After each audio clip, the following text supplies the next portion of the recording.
Good afternoon, good evening, wherever you may be in the world. Welcome to the Sensitive Stability BPD live show. For those of you who don't know me, I am your host. My name is Kevin Reynolds. I am a BPD survivor and a BPD coach. I go live here on TikTok Monday through Friday, 7 a.m. US EST, where we talk about a different topic each morning related to borderline personality disorder. Today's topic is the push and pull mechanism in BPD. This is a feature of BPD. It is technically splitting, but I have separated the two as features, as how I teach it, because I think they have distinct characteristics. Even though I would say it's one of those, not all rectangles are squares, but all squares are rectangle situations. So the push pull mechanism is most certainly, thanks Nicole, a split, a version of a split, but it's very common to be seen in romantic relationships. It is only seen in splits on people. We don't have generally push pull mechanisms for other things. Usually it's just with people. That's a big difference. And it is a bouncing back and forth between, and instead of looking at it as I really like something and now I really hate something, I tend to look at the push pull mechanism as I really want something. No, I don't want anything. You know what I mean? So we go. It's a desire thing, and it comes down to how you interpret love, reciprocity, care, favors, friendship, how you interpret core values. All of these things play a role into the push pull mechanism. So, what is the push pull mechanism? This is the reason there's a book called "I Hate You, Don't Leave Me." It's that is the push pull mechanism. It is the I don't want to ever see you again. Wait, please don't leave me. Come back. Or the I love you so much. Please get out of my life. And then 2 days later, 10 days later, we're like, I need you. I need you. You're my soulmate. You know what I'm talking about here? That is the push pull mechanism. It's very confusing for other people. It is not as confusing for the person with BPD usually because they are living in it a little bit more emotionally. So they truly believe sometimes, many times I did, when I'm saying, I hate you, I never want to see you again. I don't really think that deep down, but my surface level triggers have risen so high that I most certainly believe it in the moment. This is why we make bad decisions that have consequences and regrets. The only reason that we call it consequence or regret is because you've done something that you wish you could undo. You did something that you wish you wouldn't have done. You see what I mean? To get to that place, though, you have to hit that emotional peak where you explode. This explosion doesn't always look the same. People with quiet BPD who don't have extroverted episodes, for example, and people who have extroverted episodes, appreciate you, thanks, Jem, can still have this push pull mechanism. And a lot of us reach a point of sometimes how we get there. We have given so much and we're not seeing the reciprocity the way that we think we should be seeing it. We think this person should be giving as much as we are, when in reality we're usually giving a lot because we want to get.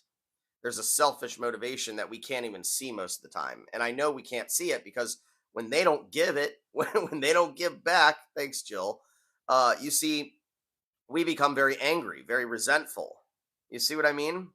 So we're not able to even see the wrongdoing on our end. We're not even able to detect that what we're doing is overboard or uncomfortable or inappropriate, uncomfortable for the other person, I mean, or inappropriate giving. So we don't see the selfish nature in it until our awareness hits a certain point. Before that, we're giving to get, though, and they can't keep up. They can't keep up because they're a whole person, so they don't need to give like you give in order to get. And then they don't know what to do. People like gifts, they like attention, they like love, they like all that stuff for a while. And then when they realize it makes them uncomfortable because they can't give as much, what happens? They're feeling uncomfortable, you're feeling resentful, and then I hate you. You never do anything for me. Get out of my life. I never want to see you again. But then a few days later, we're like, oh my God, what have I done? Maybe a few hours later, oh no, they'll stay with me, right? They'll stay with me. And then the sad part, thank you, Jill. I appreciate you. The sad part is a lot of times they do just stay because they do love us. They do care. All that stuff you thought, it's like they really do like you, until eventually they've had enough. And mostly everybody will hit a point where they've hit enough. Thanks, Red. Thanks, Julia. And that's a tough thing to accept. But your answers, hmm, thanks for all the help this morning, guys. A lot of people will find this live. Like I always say, we dump the gift proceeds into the ad to push the live. So thank you for helping other people find us. Anyway, a lot of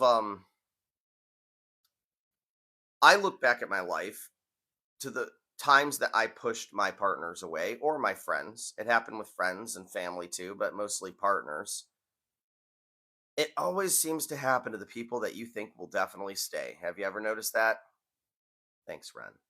The subconscious programming that's running in your brain when you have BPD has worked out many of these things already.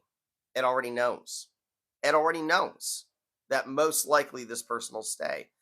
There's also these limitations it's pushing, almost like testing the limits. This isn't conscious, this part. This part's not conscious. In fact, most of this is not conscious. It's just a subconscious response to what's going on around you and this relationship and how you feel based on your interactions or lack of interactions with a particular person. But all of these things that were happening, I realized they were evolving as time was going on.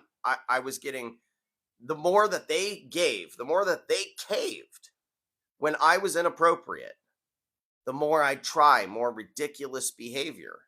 And it's almost as if I wanted to see if I could get away with the worst stuff and they would still stay. But that was never a conscious thought in my head. I wasn't thinking, okay, well, screaming at her didn't, she didn't leave me after I screamed at her. Maybe if I pack my bags and head out the door and go sleep in my car tonight, maybe then, and I'm not even thinking like that. It's just something that's happening. Do you see what I mean? It's something that naturally happens. And I think our BPD mind is so terrified that we're not good enough, so scared of getting left, that it will put you through all these scenarios to try to prove the loyalty that your partner may have for you, for instance. And you operate under this presumption that they will indeed leave no matter what. Oh, well, you say you're not going to leave, and then a few hours later, we're having an episode. TV gets thrown out the window. You leaving me now? You're going to leave me now, aren't you? And then 9 times out of 10, they actually don't. They stay because they love you. But that's not good enough. Because the next weekend, you already know that if the TV goes out the window, they're going to stay. So now what? Maybe now you got to drive drunk. So you end up drunk and driving around and, you get your DUI or you crash the car, right? You come back, oh, babe, I'm so sorry. You're not going to leave me, right? But you started out driving like that because you're angry at them, right? I mean, there's all these scenarios that just would continually play and evolve in my head. And then the closer you got to me, the worse you saw. The closer you got to me, the more I hated you in those moments.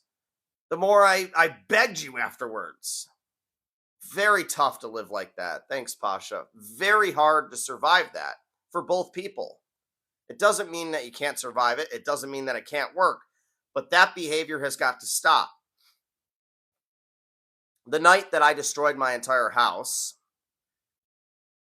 back in 2008, I was in my first marriage, and she was sticking with me, but she had seen a lot. You know what I mean? She had seen a whole hell of a lot. And I remember being in the hospital that day that I convinced the doctors it's not so bad. They sent me to the psych ward, and I just convinced them everything was fine. And trust me, I can't tell the story here more than that. It's a very Hollywood horror kind of situation. My father, he came to the hospital, and a doctor came in and said, your father wants to see you. He's here. And I was terrified of him. I did not want to see him in that moment. So I said no. Eventually I gave in and I said yes. And he comes back. And what my dad says to me is, I'll never forget it. He looked at me and he said, bud, if you keep doing this, she's going to leave you. That's a very interesting thing to say. He wasn't concerned about me, really. I mean, directly. I know he was, you know what I mean? But that's not what came out of his mouth. What came out of his mouth was his perception of the problem, which is that I'm about to lose my wife. See, my father, he probably had BPD, right? You know, he had a lot of stuff going on himself. His mind went to the worst terror. Oh shit, he's going to be alone. He's going to lose this woman. When in reality, a normal parent would probably be going up to the girlfriend, the wife there, and saying, "Hey, you don't have to put up with this." Do you see what I mean? But his response was, "If you keep acting like this, you're going to lose her." And that's exactly what I was afraid of. And that's exactly why I was acting the way I was acting, because I didn't feel like there was enough cohesion in the relationship, right? But he was right.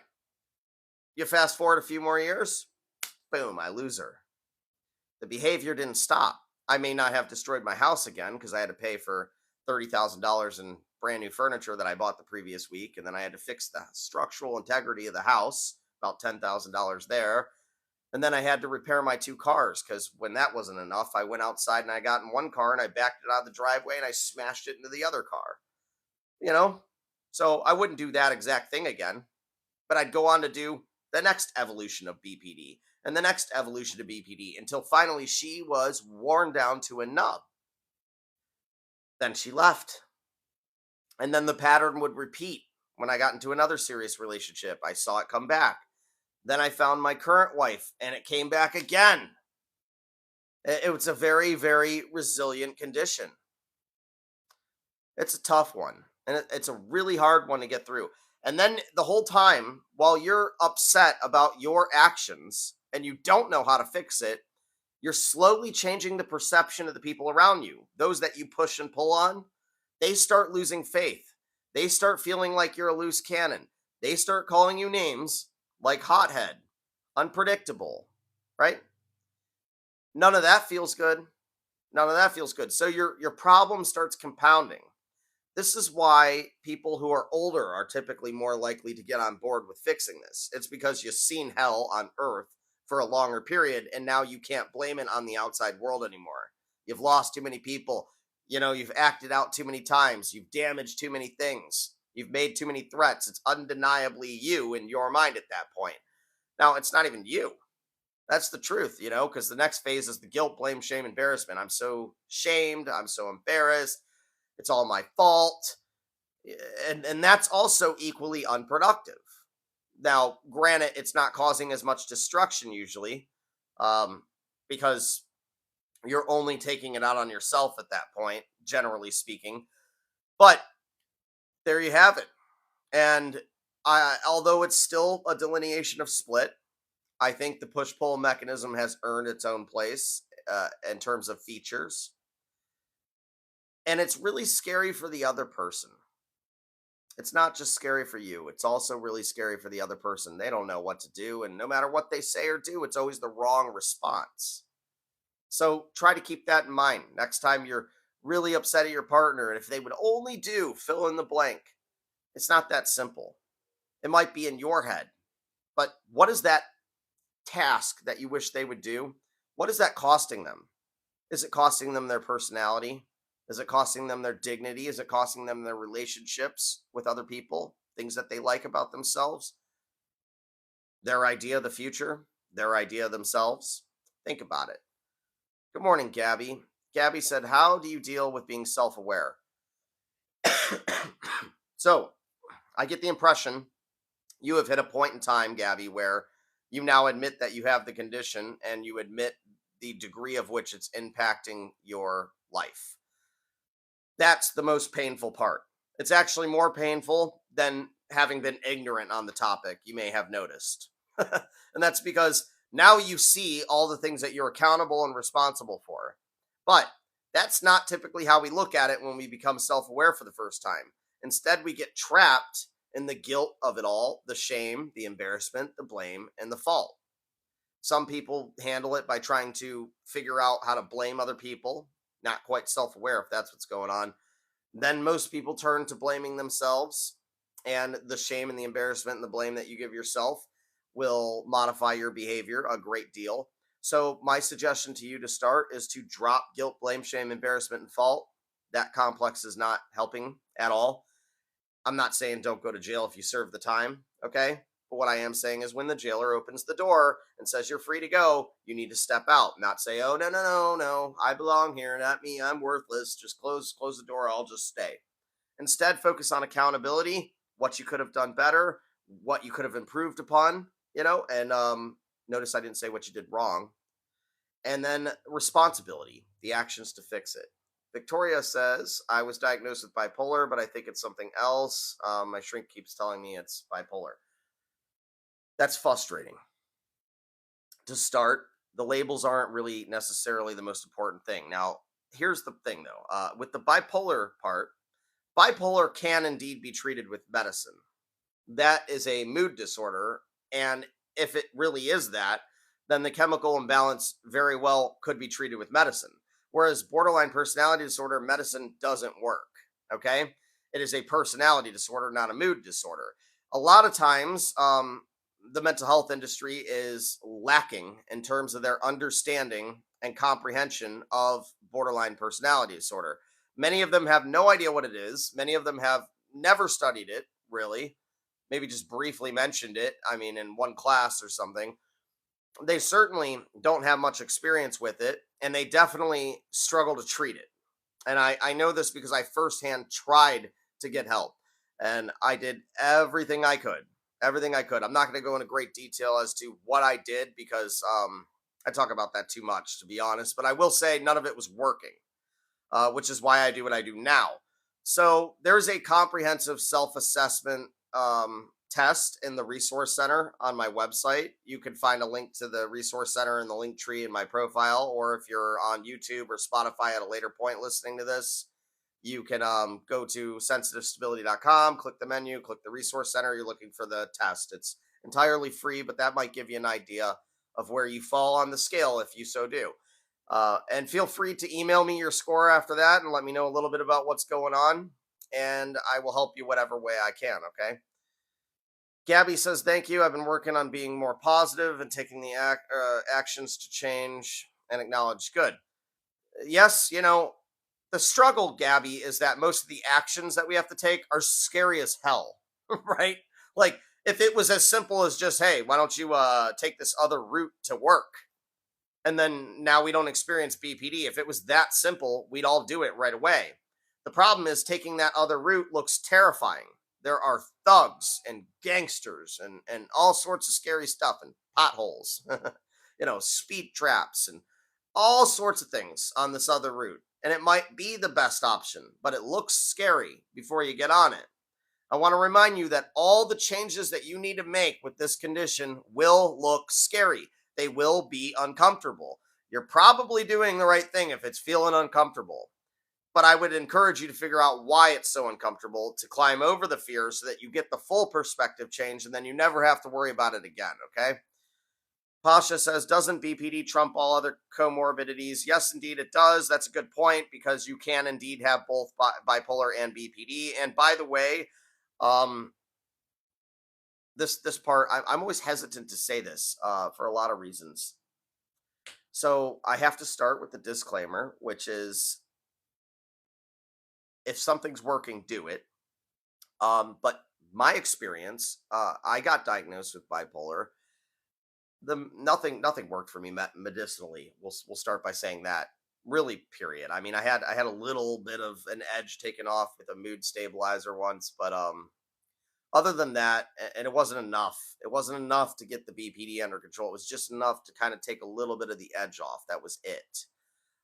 It does trump other conditions. What I mean when I say that is it's at the top of the pyramid of conditions that you suffer from. I got diagnosed with like 30 different things because nobody knew, nobody understood. And those were real diagnoses, right?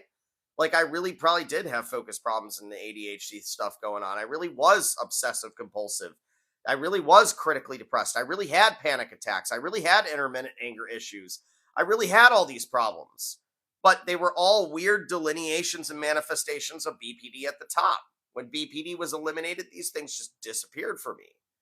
So don't give up. And please do reach out. Christina, good morning. Christina says, I keep asking my therapist if I have BPD, and she says no, it's just PTSD from car accident. A lot of the mental health professionals out there, I've noticed they're not too keen on giving you labels. I've seen that a lot of times too. So, and sometimes I think it's a personal problem. Like they don't know enough about BPD, so they don't even want to touch it. And maybe they think they can help you anyway, and they can tell that this fits the paradigm for PTSD. I think all of us have some type of PTSD. Honestly, I think all of us have some type of CPTSD, to be honest. And the tough part about that is that the mental health professionals are trained for things like PTSD and depression and anxiety. And they're used to having people come in there and saying, I have mood instability. And they're like, mood instability? Mood instability? Did somebody say mood instability? I've got my pad ready. Here, it says bipolar at the top. What's your name? It's like they have it pre-filled out for bipolar. It's absolutely ridiculous. And they'll do this. They will diagnose you within 15 minutes sometimes. I'm not even kidding you one bit. You'll be in there for 15 minutes and you tell them 15 minutes worth of stuff. Not even that, because they have to respond to you. And they're like, oh, it's bipolar, right? And I see that happen all the time. Sherry says, wow, I've lived this with my fiance. He is now seeking help, but it's been a long road. It is a long road. It's tough, Sherry. And a lot of people don't realize, especially if you have BPD, that your partners are suffering right alongside you. And I know that this is going to sound weird, but they're suffering just as much. Different severities and different degrees for different areas. But I would say the suffering is equal on both parts in that scenario, especially the closer you get to them, the longer you're with them. You start to take on more of their weight of the BPD, and the BPD person starts to feel more comfortable giving you more of the weight. That's not a sustainable relationship that way. But if your partner's starting to get help, that becomes sustainable as long as they're applying themselves, have a will to change, they're willing to be aware and open, and they have a motivation to see it through. I believe anybody can get better with this. I really do. I hope you'll reach out and tell me your story, Sherry. Steph, is going no contact beneficial or detrimental when breaking up with someone with BPD? Well, I think you found, Steph, that almost anything you do could be beneficial or detrimental, and it's actually quite hard to determine ahead of time what will be good or what will be bad. I think that when you go no contact, see, I'm hesitant to answer this a certain way because I don't want people with BPD in this chat to take it the wrong way. When I had full blown BPD, if somebody went no contact with me, a friend, a partner, I mean, that devastated me. It was way worse, in my opinion, back then. I would think it was way worse. And then I would hang on to this for like as long as necessary. I've hung on to why did they leave me for like years. And I'd be trying to figure it out for years. And I'd be chasing them down somehow for years. And I'd be worried about me not being good enough for years. But at the same time, I think it sends a stronger message in terms of the challenge necessary to get better. Because once you see a certain number of people do the same thing, you start to say, shit, it must be me. And then you look into why. But so I think that people going no contact with me actually helped me long run, but it was hurtful. It was painful. I think there's a happy medium. I don't think life is black and white anymore. I don't think you have to either pick no contact or like easing out all the way. I think there's middle ground. I think you can, write a letter and explain why you have to go no contact. People didn't typically do that for me. And by that, I mean, nobody did that for me. You know what I mean? Give me a little bit of an explanation. That might also help me. But then you have to be prepared for them to try to loop you back in, pull you back in. They probably will.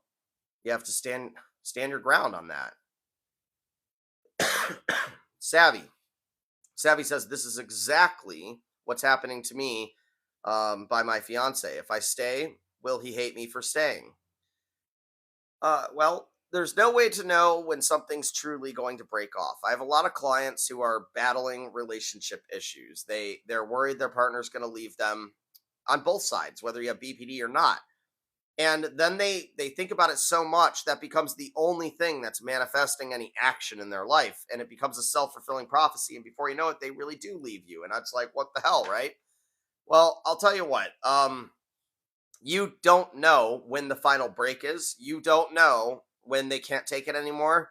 I've been in such my ex-wife, right, who divorced me and left 10 days before she left me. You know what she said to me? She said, "Kevin, you are my hero."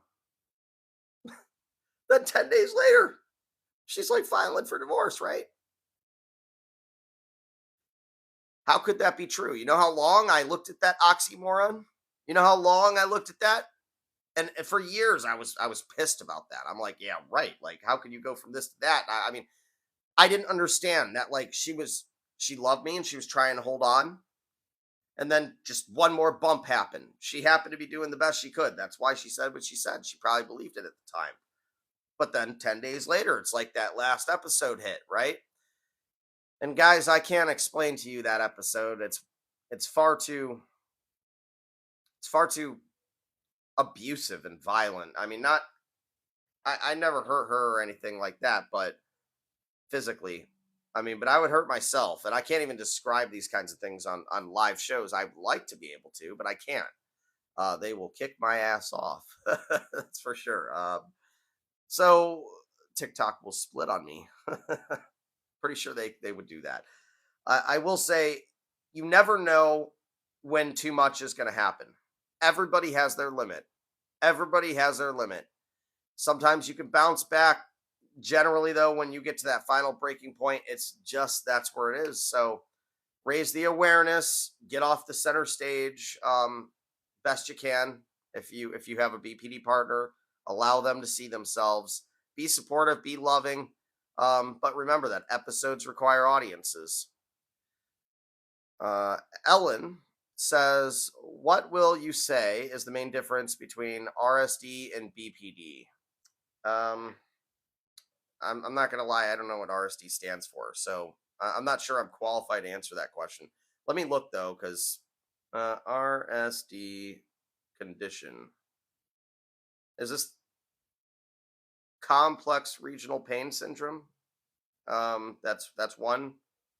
Rejection sensitivity disorders. Okay, I could talk plenty about rejection sensitivity, but I don't know much about a specific disorder for that. You know what I mean? I focus on personality disorders, cluster B. I have worked with just about everything, but I've never worked with somebody who's been diagnosed with something specific to rejection. I If I'm being totally honest, I think that the mental health industry, when it gets to things like the DSM, I think they get a little crazy, pun intended, I guess, uh, with these labels. You know, it's like there's 15,000 different things you get diagnosed with, when in reality, like, you just need to fix your life's problems. That was the answer for BPD, which is considered the most difficult condition to treat in the world. You see what I mean? So all I had to do was treat my life's problems and I got better. Now, that fixed all my other issues. Could I have gotten diagnosed with rejection sensitivity disorder if there was some hyper vigilant therapist in there who really believed that that was a thing? Then yes, I'm sure they could have diagnosed me with that instead, the same way that they diagnosed me with bipolar or any of these other things. It's what you're telling them that ends up giving you the diagnosis. You know, it's like we have massive control over the input of what the diagnosis ends up being. So rejection sensitivity is basically the foundation of BPD. So I don't even know why they would make that its own. I guess they want to give you that diagnosis instead of BPD if you don't have four other symptoms besides fear of abandonment, for instance. That seems, I don't know. To me, that seems silly. I'd rather just say there's a scale. It's called BPD. You have one of the symptoms. You know what I mean? Uh, it kind of frustrates me that they create extra labels like this. It further complicates this shit. Where in the world is there a program for rejection sensitivity disorder? Where the fuck do I go to get help with that? Excuse me, new therapist. Do you handle rejection sensitivity disorder? They're gonna be like, like, what the hell? You know, yeah, I can help you with rejection. You see what I mean? It's and then you feel lost, when in reality it's just about changing the behavioral patterns and the core constructs of your life and your thinking patterns, right? Perspectives. Sam says, any tips on discovering your sense of self? Yes. So firstly, I would tell you to put your life under a microscope in the sense of how much you are investing into other people, because that's going to start to reveal what you're lacking, right? So, for instance, I was investing a lot into adult male role models. So, from age like 12 to about age 27, if I had any type of interaction or relationship with a man who was between 15 and older, right?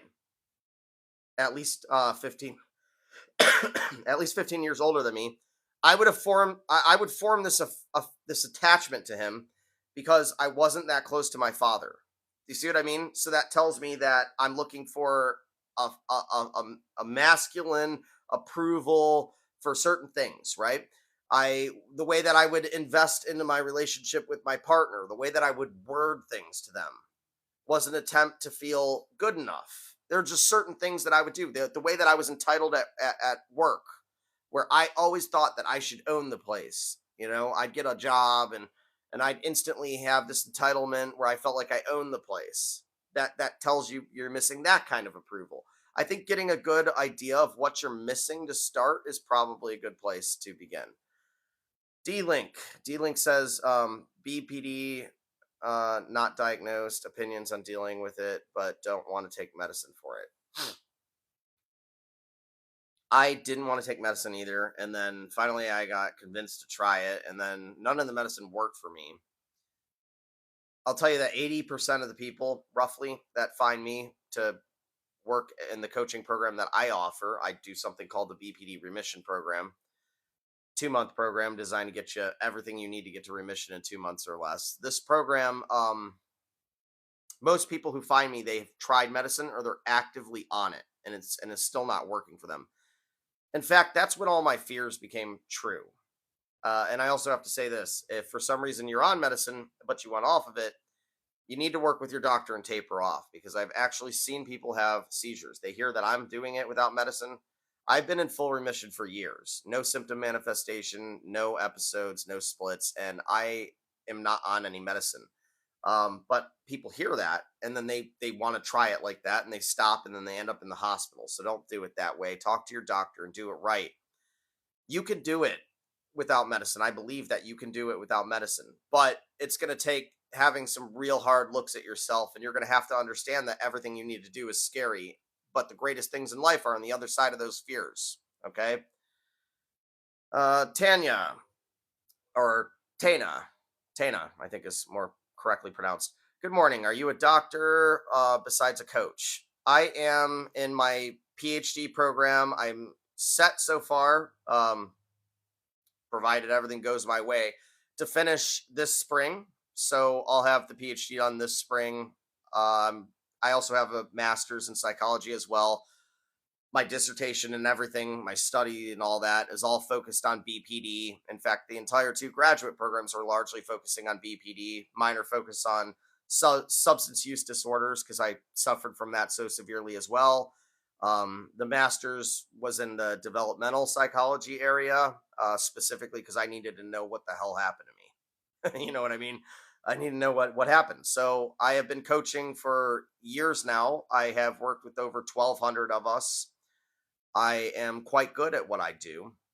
I thought about going licensed counselor or something like that, but I had nothing but complaints about my journey to try when I was trying counseling and therapy, when I was meeting with the doctors and trying the medicines.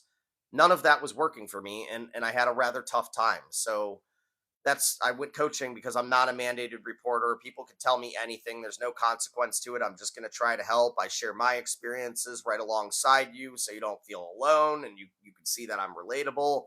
I do 24/7 tech support with my programs, and I take it very, very seriously. So you're not just meeting with me for sessions, but I should know what's going on every day. I should be helping you through the small stuff. I should be there for the crises. 1 to 3 hour response time around the clock is actually pretty hard to manage, it turns out. Sometimes that really is tough, but it's what's necessary. At least that's what I thought. And people really enjoy my program, so it's working pretty good. Good morning, Jam. Jam says, I know what I need to do, but I just feel stuck like I can't do it. That is one of the problems with BPD. That's one of the reasons we're called treatment resistant. They say one of the most frustrating parts of this is that we're incredibly intelligent, right? So we know all the problems, and then we also know all the answers to the problems. We just can't do them. And that's because there's fears in the middle. And sometimes these fears, you can't even see them. You've done a good job of hiding the fears from yourself. So when you can't do the right thing and you know it's the right thing, you need to ask yourself why. What are you scared of? That's the next step. Colleen. Colleen says BPD having intense reactions to situations. So we'll say spiked mood, instability, um, reacting instead of responding, episodes and splits. All these things are due to the hypersensitivity that you have for the select triggers that you experience. There are two emotional tanks. There's one that you carry every day. So this tank should be able to handle quite a bit, but oftentimes it can't for us. Somebody says just the wrong thing. They say, you look nice today, Kevin. And I'm like, what do you mean? Don't I look nice every day? What are you trying to say? And I'm like, boom, I'm at 100%. I'm upset. You know what I mean? Because I have a hypersensitivity to judgment. And because of that, if I let that emotion get out of control, it turns into paranoia. I think they're just telling me I look good just because fill in the blank, right? But they don't really believe it. You see what I mean? Then you have another tank, the residual tank in the background. Now, this tank is how sensitive you are to the triggers over the course of time.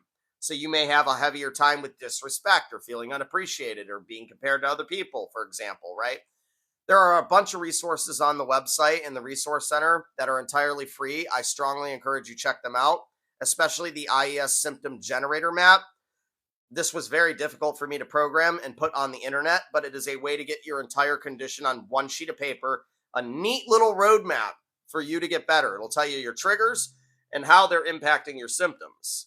And that's how you eventually stop reacting so much, by targeting the triggers that are most prevalent, figuring out what the actual issue is with those. And if you keep showing up here, you'll figure it out. And I hope you'll reach out to me too. I would love to give you some more personalized guidance, but I can't do that if you don't reach out. You know, Pasha asks Amit, how can I start the self-paced modules as soon as possible? Okay, so for those of you who don't want to do the full program, we have different variations of this. We have a full 2-month program. It includes session time, the module sets, and 24/7 tech support with me. The next variation of it was a variation I started in the summer of last year because I noticed that a lot of people were having really good effects from just the tech support. I was like, man, these people are getting better. I mean, they're getting better, and I haven't even met with them yet. Like, what's going on here, you know? So I started this text-only version with the modules. You get the modules and the text support, and it's significantly cheaper. So there's that option, okay? And then there's the module option by itself, and I sell the module option 2 different ways. The first is I do light email support where I can answer questions kind of like a professor would at the end of a lecture, right? So if you have generalized questions, I can't help you through your actual personal scenarios in that fashion. There's too much to do there, but that part's helpful. We sell those at $245 total. And then we also sell a version of the modules with no support that you're self-paced entirely at $98, which I imagine would massively change your life. Just that. So there are answers. Don't give up. Shoot me an email, Pasha. Let me know you're ready, and we'll talk about it. Okay. And if you want to start with the modules, because I saw your other message, and then I'll grab this message by Christina. If you wanted to start with the modules first or something, I would just take that off the total of the full program. I do think it's worth it to do the full program, and if finances permit, then we should do that. I also do payment plans to make that easier for both the text support version and the full program itself. But I would take the module cost right off the top, and then you just owe what's left when you're ready for the rest of it. Christina says, what kind of job is good for people with trauma BPD? Well, my mind instantly went to animals. everybody's different, so it's very hard to give a generalized response to that one. But I think animals are really good for people with BPD, and this is a good point to mention this anyway. The amount of oxytocin you get from interacting with a pet is ridiculous, and it's very helpful. It's not just like I'm saying cliche, have a pet, it'll make you feel better, emotional support animal. I'm saying it literally chemically changes your brain's chemical balance. It changes it to have a pet around that you take care of. Thank you, out of the office. And I love animals. And they've always made me feel better. It's not going to get rid of everything, but you have a job at, like, an animal shelter, animal clinic or something. Something with horses. Doesn't have to be dogs and cats, pet store even. I mean, I don't know about the pet store thing. I'm not a big fan of the pet store thing, but you know what I'm saying. You be around animals and you give them love and attention. I would think that humanitarian types of jobs, because what's missing in our life is the intrinsic value that makes us feel good enough. But I mean, imagine being somebody who looks after something like animals or the homeless or helps people, become a nurse, stuff like that. I think is tremendously helpful. Uh, Flan. Flan says, once in remission, do you feel comfortable being around others that may drink? Once in remission, I feel comfortable drinking. I was a full blown alcoholic for years. I couldn't be around the stuff without having a total damn meltdown. Scared the hell out of everybody. Driving like that. Total asshole. And I always thought it was for a couple of years, I thought it was alcoholism. I thought that was my problem. I actually just thought that was the problem. I didn't think it was BPD. I thought I was an alcoholic, but I was using alcohol as a solution to my problem. That's what was happening. And then when I got rid of the alcohol, it was something else. And when I got rid of that, it was something else. And I just became addicted to whatever it was that I could trade for the next thing, right? And you even get addicted to behaviors: reckless driving, risky behavior, gambling, unsafe, unprotected intimacy, arguing with your partner, all sorts of shit. So I would say, when you handle this condition, when you become a whole person, you don't need alcohol to solve your problem anymore. And it's not a threat. Amit comes over, we have a business meeting. I him and I will have a drink or two, and it's not a problem. You know what I mean? I take my wife out to dinner, I'll have a drink with her, or I'm at an event, I'll have a drink. Once in a while, I'll get a 6-pack of beer or something. But I'm not drowning myself in the shit all day, every day, and passing out in the closet. you know, like that's too much, right? So I think people focus on stuff like alcohol, and they think that that's going to solve the issue just because it made it tougher. But that's not the real problem. Fancy says, do you have clinicians training? Nope. I'm a therapist and I would love to go through your program, but I'm working on it. I don't right now, but I'm working on it. When I finish the PhD, I'm not going to be coaching one-on-one forever. I am trying by the end of the summer to be training therapists, counselors, doctors, and the system that I teach and that has been working in my program, which I call interventive emotional skills. It's quite effective. It's working quite well. This program, for those of you who have tried therapy before, and I know that you said you're a therapist, right? But the therapy stuff wasn't working. Me being listened to wasn't enough. I needed somebody who could tell me and direct me the right way. And they had to be assertive about it, yet sensitive about it. They had to be more open with me than the traditional therapist would be. There are ways to do this and still maintain your boundaries. And that is what I'm going to try to bridge. That's the next problem that I'm going to try to bridge. I'm convinced that I need to finish this PhD to do it. It's one of the reasons I haven't released my book yet. It's because if I just wait a few months, then I think people take it more seriously. And I think that's dumb, personally. Like, I think the letters at the end of the name are just, I think it's dumb. But it seems important to other people. So I guess I have to play ball that way, right? Good morning, Castleberry. I like saying your last name. Love it. And that's why I have 2 cats. And I missed the rest of it. 2 dogs, I think you said, something like that. Let's see. That's why I have two. Oh, yep, two. I got it. Good photographic memory there. Man, Castleberry's such a cool name, isn't it, guys? That's why I have 2 cats, 2 dogs, and 9 chickens. Yeah. I hear chickens are actually a lot smarter than we give them credit for. Um, I don't know. I could see myself bonding with the chicken, honestly. I think that's probably I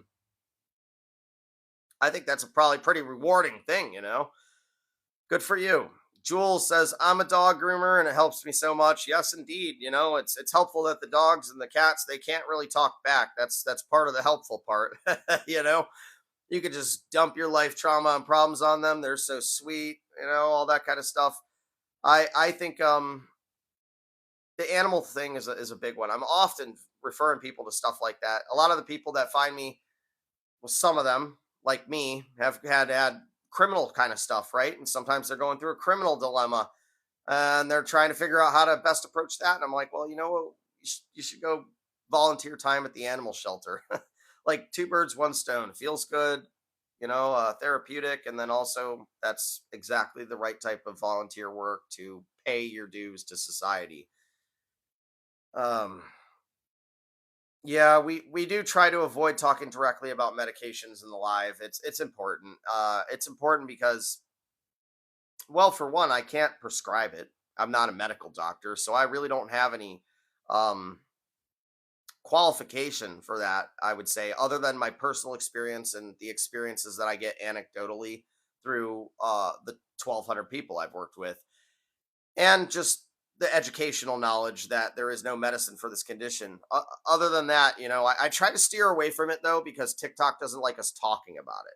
Like I would go ahead head on and talk about that, even with like a medical doctor. I'd feel comfortable talking about that, and I talk about it loosely with clients, but we're careful about what we say here because we don't want you to not be able to see us again, right? Gabby says, "How do you keep motivation to not self-destruct?" Well, you're asking the right question, Gabby, because I actually don't think that the answer is motivation in that case. I think it's discipline, doing the right thing no matter what, because you don't always have motivation. I mean, I have run over 100 businesses in my lifetime. Okay, I have been an entrepreneur for most of my life. I mean, my whole life, really, and it's the same with that. Like, there are days when I wake up and I'm not motivated. There are days when I wake up and I'm just like, oh my God, I'm down or whatever. There are days when I feel the pressure building, right? All throughout time. Discipline is what keeps the wheels moving. Doing the right thing no matter what. Staying focused no matter what. What's the right thing? That's what you should focus on every moment of the day. Self-destructing has never helped you. Screaming has never helped. Yelling has never helped. And if you think it did, maybe it helped temporarily, but what did it cost you? The long-term relationship. Christina, are people with BPD people pleasers? Most certainly. The lack of self means that we invest how we feel about ourselves into the outside world. So, in order for me to feel good enough, my wife would have to be happy with me. So that's why we end up sacrificing everything to make her happy. And it gets uncomfortable because she's not doing the same thing, you see? So that ties into the push-pull mechanism we were talking about earlier, which was the topic of the day. That's how we go from thinking they're so wonderful and doing everything we can for them to all of a sudden pushing them away and screaming at them because we're not getting the reciprocity. Why is that important? If doing the right thing was giving to them anyway, then why is the reciprocity important? Why do you need them to give back? And if the relationship's naturally unreciprocal, right? Then you'll have enough self-respect to leave. See, the issue is your lack of self. You're not a whole person there. That has to be filled. Hey, Meg K. Hey, Meg K. Hey, Meg K. Newly diagnosed. Any suggestions on stopping BPD rage? Yes. So I want you to do 2 things, okay?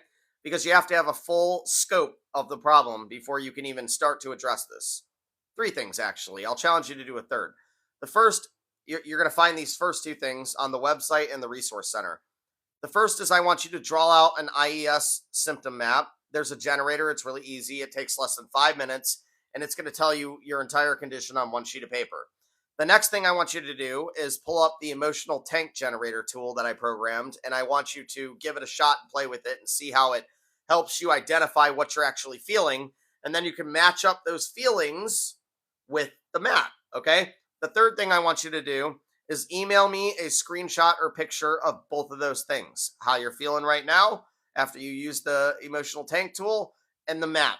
And I want you to tell me a little bit about what's going on, and then I will point you in whatever direction I can to get you started, okay? It's really tough when you don't know what to do. But there's a lot of things that can help if you do know what you're doing. And fortunately for you, I do know. Auntie Chantel. Good morning, Auntie Chantel. Newly diagnosed. I am so depressed. I am in bed, rotting every single day. I remember the depression. This is a phase. You're going to get out of this part. I promise you will.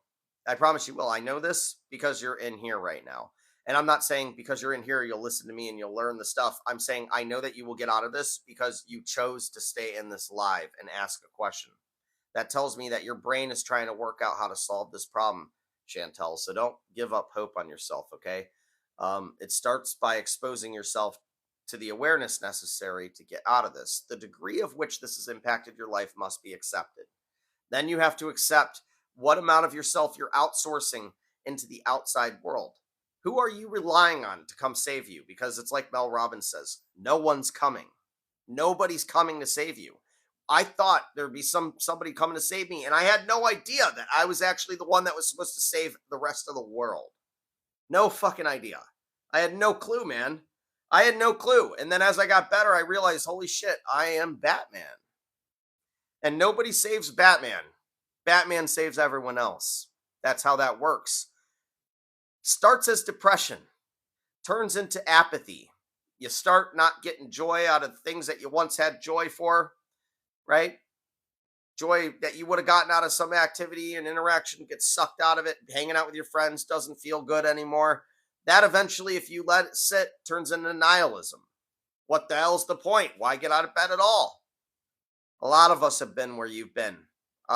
Please do reach out to me and tell me some of your stories, Chantel, and I'm going to point you in the right direction. I also would like to send you to my buddy program too, because I think having a little bit of peer support would be good.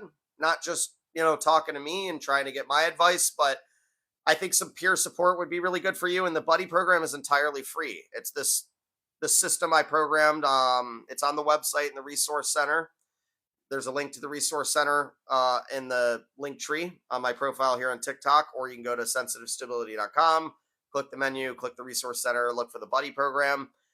This will let you hook up with other people who have BPD. It's anonymous until you wave at each other, okay? And you then get your information exchanged.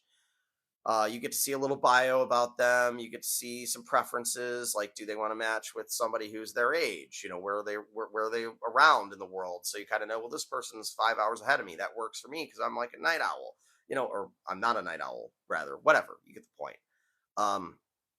And I think having extra people to lean on a little bit, and also give them someone to lean on, I think is would be very healthy for you. So check that out. I'll hit that. Even though we don't really talk about the meds, I'm really quickly just going to drop the whole Vyvanse, ADHD medicines and all that kind of stuff. Irritability goes up. Your sensitivity becomes a little bit more fragile. I was on Adderall for years. It helped me work a little bit more, but I do not think that it made me a happier person. I'm a big fan of the natural way, man. I really am. I wanted medicine because I wanted an answer immediately. I wanted it to stop right now. Give me a magic pill so I could just end the pain. You know what I'm saying? Yeah, you're right, AJ. Thanks, buddy. We're going down that road right there. You're right. Omni says, What's bipolar affective disorder? Is it different from just BPD? Well, bipolar and BPD are in completely different arenas. And I would say that it's very hard for people to detect whether or not they have BPD if they know nothing about it. Whereas everybody knows that bipolar means that your mood is dysregulated. You see what I mean?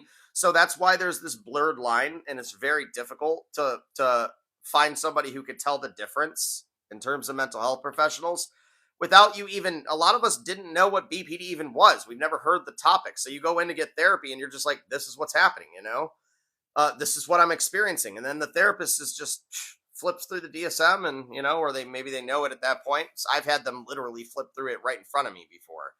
Like that's how they're trying to diagnose this problem. Imagine if you took your computer to a computer shop for repair, right? And you bring it in there and you set it on the table, you see? And then they say, "Oh, let me pull up the repair guide." And they pull up the repair guide and then they're like, "All right, so what seems to be the problem? The computer won't you're going to be thinking like, "Dude, is this guy teaching himself like right in front of me?" I've seen that happen with mental health. I can't believe it, but I've seen it, okay? If I hadn't seen it, I wouldn't believe it, but I did. So, and then what are you to do when you don't know what the hell BPD is? So I'll refer you, like I did to somebody earlier, to the comprehensive self assessment and the resource center. Take the test, see where you are on the scale. It doesn't necessarily mean that you have BPD. You might just suffer from some tendencies. You know what I mean? But does it really matter? Doesn't matter if you have BPD or not, truly. If you had a 10 out of 10 severity of fear of abandonment, I'm going to tell you right now that that will wreck your life. It will destroy your entire life. If you have a 10 out of 10 for anger and you fly off the handle, thank you. Thank you, Christine. At the smallest things, that will destroy your relationships. You know, it's like, what more do you need to know? Just fix that part, fix the behavior.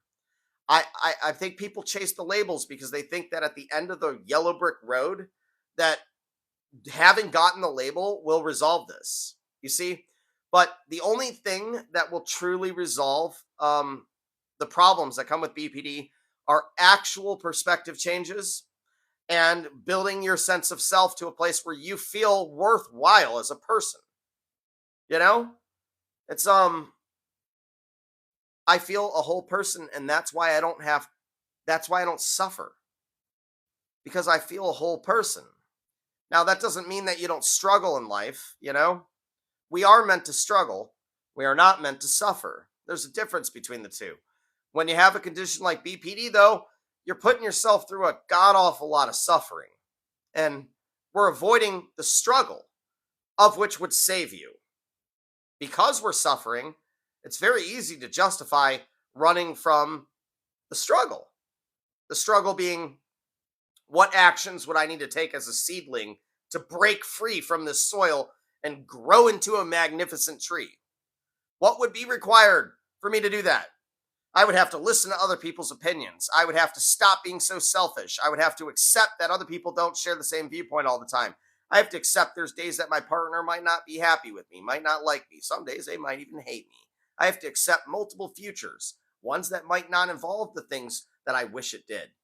I have to accept the reality around me is mostly very largely out of my control in terms of the mechanisms in it. I can only control myself. All these other people that I'm trying to change, I can't change those people. I can't control my partner. I can't change my friend. And if I do, they're walking on eggshells and then they lose their voice. And then nobody wants to be around me because they can't talk freely and they're scared of my reactions. I have to learn to respond, not react. I have to break down the emotional weight I'm carrying on a daily basis. And I have to make sure that I'm not overreacting to simple triggers because of the past. I have to extract the lessons from the past without falling into it. I can't think about that last time I had an episode and then have another one. I have to have that retrospective analysis free of emotional content. I have to learn how to objectively look at the world. I have to learn how to objectively look at myself. I have to be able to step out of my body in those tough moments. And I have to say to myself, what do I look like? Is this somebody flailing their arms, screaming and spitting at the top of their lungs? Is that person likely to get what they want? By the way, what does that person want? Anyway, We are at the end of our live show today, guys. I am so grateful every day that we can all be here. So thank you for showing up. We go live here on TikTok Monday through Friday, 7 a.m. US EST, where we talk about a different topic related to borderline personality disorder. For those of you who are new here, we also post the show to Spotify and YouTube. Usually this episode will be on YouTube by about 6 p.m. EST. Amit does all that work. So thank you so much, our moderator and our friend here, Amit. Thank you for all the cutting and chopping and posting that you do. Thanks, Tara. Thanks, Fred. Thanks, guys. Um, I will see you all tomorrow, bright and early, 7 a.m. I think tomorrow's Friday, if I'm not mistaken, right? So that's a special day because that would be our question and answer day. If so, yep. So we don't have a primary topic and I'll be more focused on the chat. Thanks for tuning in. See you all tomorrow. Have a good one.